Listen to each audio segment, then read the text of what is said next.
Nang di natuwa ang may likha, babaeng may toyo ang ginawa. At may oras na magugulat sa kanyang sobrang topa.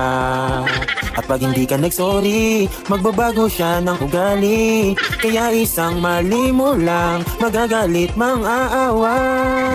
Suyuin mo ang babaeng may topa, magsorry ka hanggat may oras. Isipin mo, hanapin mo, kasalanang ginawa kung ayaw mong ikay matodas.